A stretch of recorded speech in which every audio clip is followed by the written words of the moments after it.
Hello everyone, दिशा publication के YouTube channel में आप सभी का स्वागत है। तो दोस्तों, इकोनॉमिक्स के एमसीक्यूज आज के इस वीडियो में हम सॉल्व करेंगे। चलिए शुरुआत करते हैं। Consider the following statements. Fiat money do not have intrinsic value like gold और सिल्वर कॉइन। यानी कि जो फिएट मनी होती है उसकी गोल्ड या सिल्वर चांदी के सिक्कों की तरह इंट्रिंसिक वैल्यू नहीं होती। बिल्कुल सही बात है। Fiat money can not B refused by any citizen of the country for settlement of any kind of transaction. Fiat money यानी कि जो हम नॉर्मल डेली 100 रुपए का, 50 रुपए का, 200 रुपए का नोट यूज करते हैं, दैट इज फिएट मनी। ठीक है। और अगर आपको मान लो 100 रुपए किसी को देने हैं और आप 100 रुपए का नोट उसको देते हो, तो सामने वाला मना नहीं कर सकता कि नहीं, मैं ये एक्सेप्ट नहीं करूंगा, क्योंकि वो लीगल टेंडर है। ठीक है। तो पहला और दूसरा दोनों सही है यहाँ पे। चेक्स ड्रॉन ऑन सेविंग्स और current accounts are considered as legal tenders. तीसरा स्टेटमेंट फॉल्स है। ठीक है। चेक लीगल टेंडर नहीं होता। सही जवाब होगा इस सवाल का दोस्तों बी, दैट इज 1 and 2। ठीक है। So every currency note bears on its face a promise from the RBI governor that if someone produces the note to RBI or any other commercial bank, RBI will be responsible for giving that person purchasing power जितना उस note में value है। ठीक है। सो जो जो भी currency note, जो भी कॉइन्स हम यूज करते हैं, सारी की सारी फिएट मनी कहलाती है और लीगल टेंडर कहलाती है। इसलिए आपने नरेंद्र मोदी जी को जब उन्होंने नोटबंदी की थी तो ये कहते सुना था कि जो पुराने 1500 के नोट हैं वो आज से लीगल टेंडर नहीं कहलाएंगे। इसीलिए उन्होंने कहा था कि भैया कल से ये जो 500 रुपए का नोट होगा इसकी कोई वैल्यू नहीं रह जाएगी। ठीक है। चलिए, रही बात चेक्स की। तो देखो, चेक तो ऐसा है ना कि सामने वाला रिफ्यूज कर सकता है कि नहीं, मैं चेक नहीं लूंगा, इसीलिए वो लीगल टेंडर नहीं है। ठीक है। चलिए, which of the following components are included while calculating GDP. GDP calculate करते समय इनमें से कौन कौन से कंपोनेंट्स को इंक्लूड किया जाता है?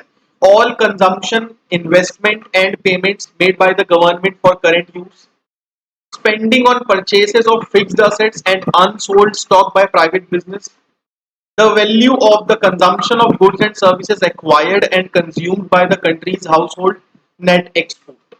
ठीक है। तो जीडीपी कैलकुलेट करने के लिए दोस्तों सारी कंजम्पशन, इन्वेस्टमेंट, पेमेंट जो भी सरकार ने करंट यूज के लिए मेड मतलब की है यूज, वो इंक्लूड की जाती है, बिल्कुल की जाती है।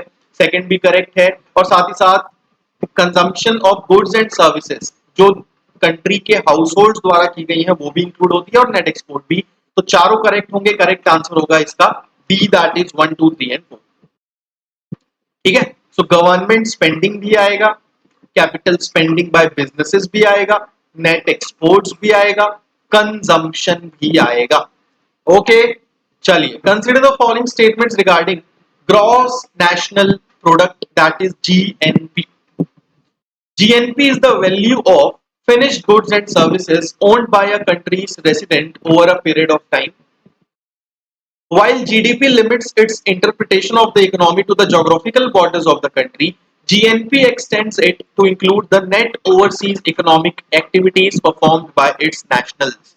तो गाइस देखिए, जीडीपी और जीएनपी, जब हम ग्रॉस डोमेस्टिक प्रोडक्ट की बात करते हैं तो हम सिर्फ इंडिया की बात करते हैं। जब हम ग्रॉस नेशनल प्रोडक्ट की बात करते हैं तो हम इंडिया के नेशनल्स की यानी कि भारत के लोगों की बात करते हैं जो बाहर भी रह सकते हैं। ठीक है। तो ये चीज आपको समझना होगा। दोनों स्टेटमेंट यहाँ पे सही है। GDP is the value of a Nations finished domestic goods and services during a specific time period related by different metric। GNP is the value of all finished goods and services owned by a country's resident over a period of time। So GNP में geographical border नहीं आता, nationality आती है। GDP में geographical border आता है, nationality नहीं आती। Depreciation in the value of national currency will likely benefit which of the following? Foreign borrowers who owe the debt from a domestic bank in domestic country currency, sorry, importers from the country, exporters from the country। देखो, अगर आपका रुपया depreciate होता है तो import महंगा होगा, export सस्ता हो जाएगा सामने वालों के लिए। ठीक है।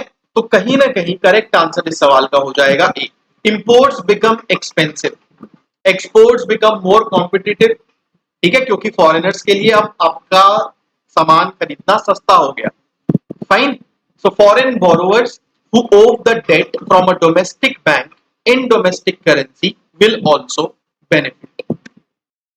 Which of the following institutions were established under Bretton Woods Conference? ठीक है, world bank, IMF, EBRD, WTO. आपको बताना है कि इनमें से कौन से इंस्टीट्यूशन ब्रिटेन वुड्स कॉन्फ्रेंस के अंडर स्टैब्लिश हुए थे। तो दोस्तों आप सभी को पता है ब्रिटेन वुड्स कॉन्फ्रेंस में IMF और वर्ल्ड बैंक आता है। सही जवाब होगा इस सवाल का ए, दैट इज 1 एंड 2। 1944 में ब्रिटेन वुड्स कॉन्फ्रेंस हुआ था एंड वहां पे IMF और वर्ल्ड बैंक सेटअप किए गए थे and a fixed exchange rate system was re-established.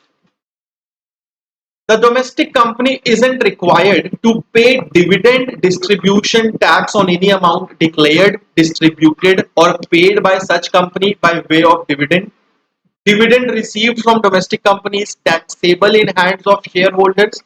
Dividend income is considered as income from other sources and investors will have to pay tax on it as per their individual tax slab. ठीक है, तो दोस्तों economics का ये बहुत important topic है dividend distribution. सारे statement यहाँ पे सही है। देखिए, the domestic company isn't required to pay dividend distribution tax on any amount declared, distributed or paid by such company by way of dividend. ठीक है, और साथ ही साथ आपको मैं यहाँ पे ये भी बताना चाहूंगा कि म्यूचुअल फंड डिविडेंड्स जो हैं they have been made taxable in the hands of investors and now the dividend income will be considered as income from other sources and investors will have to pay tax on it as per their individual tax slab. Consider the following statements regarding external debt. India's external debt to GDP ratio is more than 40%. तो ये statement तो यहाँ पे गलत है। Commercial borrowings constitute the largest component of India's external debt. ये बिल्कुल सही है। US dollar denominated debt constitute the largest component of India's external debt followed by debt dominated in the Indian rupee. So correct answer होगा इसका C. ठीक है, so US dollar denominated जो date है वो ज्यादा है 52.4%। डेट जो भारत की करेंसी में है वो 33% है। बाकी करेंसीज में yen 5.8, special drawing rights 4.4, euro 3.4। ठीक है, external debt to GDP ratio जो है वो 40 नहीं, it has declined to 2% at the 2021 end June. ये चीज आप ध्यान रखिए। Aggregate demand in the economy can be increased by increasing the public investment, increasing tax rate on personal income, lowering interest rates on consumer loans. तो आपको अगर aggregate demand बढ़ानी है तो आप लोन्स में इंटरेस्ट रेट कम करोगे तो जाहिर सी बात है एग्रीगेट डिमांड बढ़ेगी। अगर आप टैक्स बढ़ा दोगे तो डिमांड तो बढ़ने से रही। ठीक है, तो सेकंड एलिमिनेट हो गया। करेक्ट आंसर सीधा सीधा इसका हो गया B. Aggregate demand is the total demand for final goods and services in a economy at a particular given time. ठीक है भाई, अगर आपने इनकम टैक्स में मतलब सॉरी आपने अगर सामने वाले की पर्सनल इनकम में जो टैक्स है जिसे हम इनकम टैक्स कहते हैं, अगर आपने ज्यादा लेना शुरू कर दिया तो सामने वाले के पास पैसे बचेंगे ही नहीं। अब सामने वाले के पास पैसे बचेंगे ही नहीं तो वो खरीदेगा क्या, तो फिर डिमांड बढ़ेगी कैसे। ठीक है, सिंपल है। Consider the following statements regarding GDP deflator. Next question है GDP deflator is a measure of level of prices of all new domestically produced final goods and services in an economy in a year. Unlike the CPI, the GDP deflator is based on fixed basket of goods and services. When GDP deflator is negative, it necessarily means that there is inflation in the economy. So दोस्तों GDP deflator, ठीक है, it's the measure of level of prices of all new domestically produced final goods and services। जो first statement यहाँ पे लिखा हुआ है that is absolutely true, लेकिन बाकी दोनों यहाँ पे गलत हैं। क्यों गलत हैं? देखो, जीडीपी डिफ्लेटर जो है वो ज्यादा कॉम्प्रिहेंसिव इन्फ्लेशन मेजर है एज कंपेयर टू सीपीआई, क्योंकि ये फिक्स बास्केट में डिपेंड नहीं करता, बेस नहीं करता।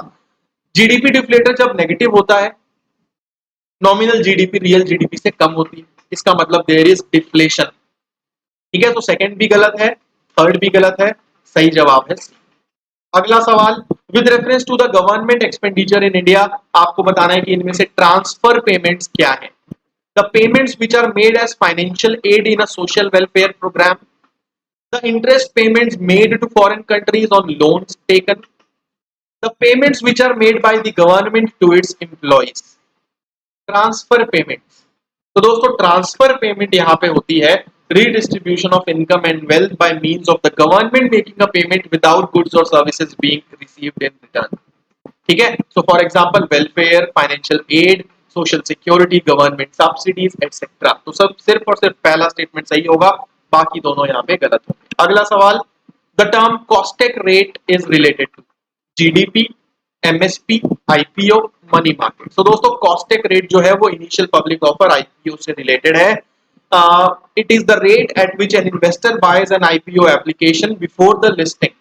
ठीक है, consider the following regarding debt to GDP ratio.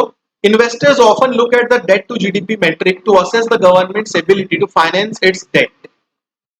A lower debt to GDP ratio have fueled economic crisis worldwide. The NK Singh committee had envisaged an overall debt to GDP ratio of 40% for central and state together. So third statement तो यहाँ पे total false है, क्योंकि जो NK Singh committee है उसने central government का 40% बताया था और 20% बताया था स्टेट्स का, सो टोटल 60। ठीक है, और रही बात सेकंड स्टेटमेंट की, तो डेट टू जीडीपी रेशियो ज्यादा होगा तो इकोनॉमिक क्राइसिस होगी, कम होगा तो नहीं। तो सेकंड स्टेटमेंट तो यहाँ पे गलत है। सही जवाब है इस क्वेश्चन का ओनली वन, दैट इज। चलिए रिगार्डिंग सेस आपके सामने तीन स्टेटमेंट्स हैं। It's a permanent source of revenue collected by the government. तो ये तो यहीं पे गलत हो गया, क्योंकि सेस कोई परमानेंट सोर्स ऑफ रेवेन्यू नहीं है। It is charged over and above on both direct and indirect taxes, बिल्कुल सही है। Cess collected for a particular purpose can not be used for other purpose, बिल्कुल। देखो जैसे सरकार ने कृषि सेस लगाया था, स्वच्छ भारत अभियान सेस लगाया था, तो स्वच्छ भारत अभियान सेस अगर है तो उसका पैसा सिर्फ उसी पे लगेगा, दूसरे पर्पस पे। ठीक है, so correct answer of the question will be C, that is 2 and 3. So cess is basically a form of tax levied or collected by the government for the development or welfare of a particular service or sector. It is charged over and above direct and indirect taxes. ठीक है, स्वच्छ Bharat cess, कृषि कल्याण cess, education cess. तो सरकार को जब किसी particular काम के लिए पैसे की जरूरत होती है तो सरकार सेस लगा देती है ताकि वो पैसा सिर्फ उसी चीज के लिए जाए। After liberalization, India has undergone structural change in its economy. In this context, which of the following statements best describes structural change? ठीक है, जो हम structural change की बार बार बात करते हैं। Change in demographic characteristics, change in the production pattern of basic goods, change in the contribution of different sector of economy, change in labor force participation. तो दोस्तों स्ट्रक्चरल चेंज मतलब कि भाई इकोनॉमी के डिफरेंट सेक्टर का जो contribution है वो चेंज होना। ठीक है, so it represents the fundamental changes that occurring in the basic feature of the economy over a long period, and this development is described as growth plus structural changes. Okay, so structural changes constitute the most important part of the development. It also refers to long term and persistent shift in the sectoral composition of economic system. तो ये चीज आप ध्यान में रखिए। Consider the following statements regarding National Small Savings Fund. The objective of the creation of the NSSF was to de-link small savings transactions from the Consolidated Fund of India and ensure their operation in a transparent manner. The transactions under this do not impact the fiscal deficit to the center directly. The balances under this constitute a part of the outstanding liabilities of the center. So guys, you might have heard about National Small Savings Fund. अगर आपने नहीं पढ़ा है NSSF के बारे में तो आपको पढ़ना पड़ेगा। सारे स्टेटमेंट यहाँ पे सही हैं। ठीक है, इस पर्टिकुलर क्वेश्चन के सारे स्टेटमेंट यहाँ पे सही हैं। NSSF in the public account of India has been established with effect from 1st of April 1999. ठीक है, तो जितने भी स्मॉल सेविंग कलेक्शंस हैं वो इस फंड में जाते हैं। जो भी विड्रॉल्स होती हैं वो basically made out from the accumulation in this fund, और साथ ही साथ ये जो फंड है ये एडमिनिस्टर किया जाता है भारत सरकार फाइनेंस मिनिस्ट्री द्वारा under the NSSF custody and investment rules 2001 framed by president under article 283। तो इसका ऑब्जेक्टिव क्या था? यही था कि भाई जो स्मॉल सेविंग ट्रांजैक्शंस हैं उनको कंसोलिडेटेड फंड ऑफ इंडिया से डीलिंक करना और उनका ट्रांसपेरेंट और सेल्फ सस्टेनिंग मैनर में ऑपरेशन कंटिन्यू करना, इंश्योर करना। ठीक है, consider the following statements regarding GDP deflator. It is basically a measure of inflation. It helps show the extent to which the increase in GDP has happened on account of higher prices rather than increase in output. It covers only those goods and services directly consumed by the households. तो guys देखो, measure of inflation है, ये तो बिल्कुल सही बात है, लेकिन जो थर्ड स्टेटमेंट लिखा हुआ है ना कि सिर्फ हाउसहोल्ड्स द्वारा जो कंज्यूम किया जाता है वही ये कवर करता है, ऐसा नहीं. It covers entire range of goods and services produced in the economy. इसीलिए it is a more comprehensive measure of inflation. Okay, so it shows the extent to which the increase in GDP has happened on account of higher prices rather than increase in output. ठीक है, तो कहीं ना कहीं जो consumption pattern change होता है या फिर गुड्स एंड सर्विसेज इंट्रोड्यूस होती हैं हमारी इकोनॉमी में, वो जीडीपी डिफ्लेटर में ऑटोमेटिकली रिफ्लेक्ट की जाती हैं, जो कि जीडीपी डिफ्लेटर को अलाउ करता है to absorb changes to an economics consumption और इन्वेस्टमेंट पैटर्न. तो ये चीज आप ध्यान रखिएगा. ठीक है, तो करेक्ट आंसर होगा इस क्वेश्चन का बी. तो हमारा आज का ये वीडियो दोस्तों यहीं पे समाप्त होता है. मैं आप सभी से मिलूंगा कुछ और एमसीक्यूज के साथ अगले